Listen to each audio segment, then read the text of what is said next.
নমস্কার। বার্ধক্য ভাতা, বিধবা ভাতা এবং প্রতিবন্ধী ভাতা বিভিন্ন ব্যক্তির অ্যাকাউন্টে কিন্তু ক্রেডিট হওয়া শুরু হয়ে গেছে।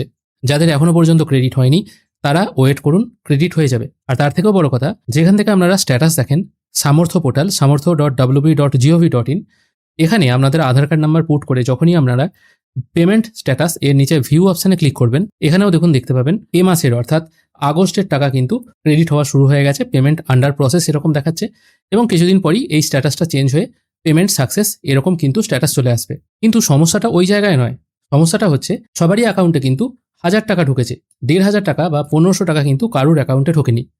এখানে একটি নোটিশ দেখুন যেটা পাবলিশ করা হয়েছিল 20/7/2026, ঠিক এর আগের মাসে পাবলিশ করা হয়েছিল, যেখানে বলা হয়েছিল enhancement of monthly financial assistance from 1000 to 1500 under the social welfare pension scheme, যেখানে বার্ধক্য ভাতা, বিধবা ভাতা এবং প্রতিবন্ধী ভাতা এটার অ্যামাউন্টটা 1000 থেকে বেড়ে 1500 টাকা এটাই কিন্তু হওয়ার কথা ছিল। এটা কিন্তু নোটিশেও মেনশন করা আছে এবং এটা এফেক্ট হবে 1/8/2026 থেকে।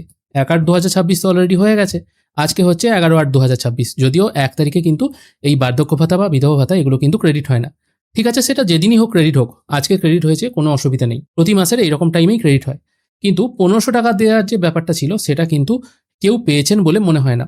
আমাদের পাশাপাশি যত জায়গায় মানুষ পায় তাদের কাছ থেকে খোঁজখবর নিয়ে দেখলাম তাদের প্রত্যেকের অ্যাকাউন্টে কিন্তু এই 1000 টাকাই ক্রেডিট হয়েছে। শুধু তাই নয়, 20/7/2026 আরেকটি নোটিশ পাবলিশ হয়েছিল, সেখানেও দেখা যাচ্ছে ইন্দিরা গান্ধী পেনশন স্কিম যেগুলো হয়, Indira Gandhi old age pension মানে বার্ধক্য ভাতা, বিধবা ভাতা এবং প্রতিবন্ধী ভাতা, সেগুলোও কিন্তু 1500 টাকা হওয়ার কথা ছিল এবং এটা লাগু হওয়ার কথা ছিল 1/8/2026 থেকে। এটাও কিন্তু বলা হয়েছিল enhancement of monthly financial assistant from 1000 to 1500, এটাও কিন্তু একটা সরকারি নোটিশ।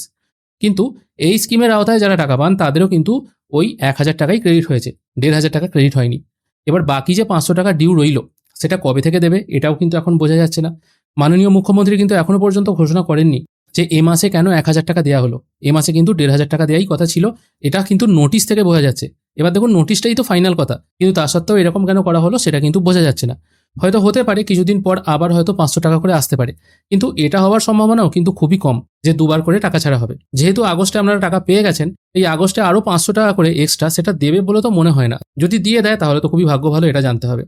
আর যদি এ মাসে আপনারা না পান তাহলে কিন্তু আপনাদের সেই আগস্টের পর সেপ্টেম্বর মাস ওই দিকেই কিন্তু তীর্থের কাকের মতো অপেক্ষা করে থাকতে হবে, তাছাড়া কিন্তু কিছু করার নেই। এবার যতক্ষণ না সরকারের তরফ থেকে কোনো আরও ক্লিয়ার বা স্বচ্ছ নোটিফিকেশন আসছে তার আগে কিন্তু বলা যাবে না এই 1500 টাকাটা আমরা অ্যাকচুয়ালি কবে থেকে পাবো। নোটিশ তো লেখা আছে 1/8/2026 থেকে দেওয়ার কথা, কিন্তু যদি না আসে তাহলে তার কিছু করার নেই। সেক্ষেত্রে আমাদের অপেক্ষা করা ছাড়া কিন্তু আর কিছু উপায় নেই। আপনারা যদি কেউ 1500 টাকা পেয়ে থাকেন, মনে হয় না কেউ পেয়েছেন, যদিও বাই চান্স কারোর অ্যাকাউন্টে চলে আসে, অবশ্যই কিন্তু কমেন্ট করবেন। আজকের ভিডিও এখানেই শেষ করছি, এই ছোট্ট আপডেটটুকুই আপনাদেরকে দেওয়া ছিল। ধন্যবাদ।